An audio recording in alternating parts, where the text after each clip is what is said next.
Islamic video দেখতে হলে জানতে হলে চোখ রাখুন এই চ্যানেলে সবাই ইনশাল্লাহ। আপনি অজু করার সময় কাঁধ মাসা করেন, আমি আপনার কাঁধ মাসা বন্ধ করতে আসিনি, করেন আপনি।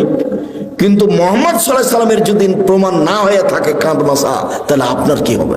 উজুর সময় কাঁধ মাসাহ করা এর বিধান কি? উজুর সময় কাঁধ মাসাহ করা বেদাত। রাসূলুল্লাহ সাল্লাল্লাহু আলাইহি ওয়াসাল্লাম যেভাবে উজু করতে বলেছেন সেভাবে উজু করতে হবে। রাসূল সাল্লাল্লাহু আলাইহি ওয়াসাল্লাম যে অঙ্গ তিনি ধৌত করেননি, মাসাহ করেননি, এমন অঙ্গ ধৌত করা কি ইসলামী শরীয়তে বৈধ?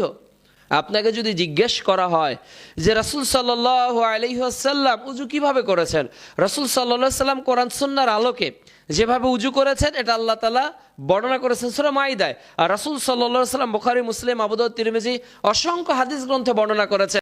হ্যালো বন্ধুরা, আসসালামু আলাইকুম ওয়া রাহমাতুল্লাহি ওয়া বারাকাতুহু।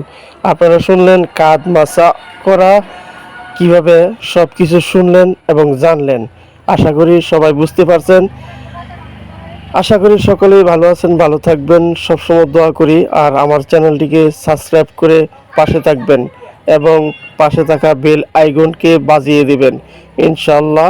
আর ইসলামিক ভিডিও এবং দেখবেন, জানবেন, শুনবেন, সব কিছু একসাথে পাবেন এই চ্যানেলে। সবাই চ্যানেলটিকে সাবস্ক্রাইব করে লাইক, কমেন্ট, শেয়ার করে পাশে থাকবেন। আর সুন্দর সুন্দর ভিডিও দেখতে চোখ রাখবেন এই চ্যানেলে। আশা করি সবাই ইনশাল্লাহ সব কিছু দেখতে পারবেন এই চ্যানেলে।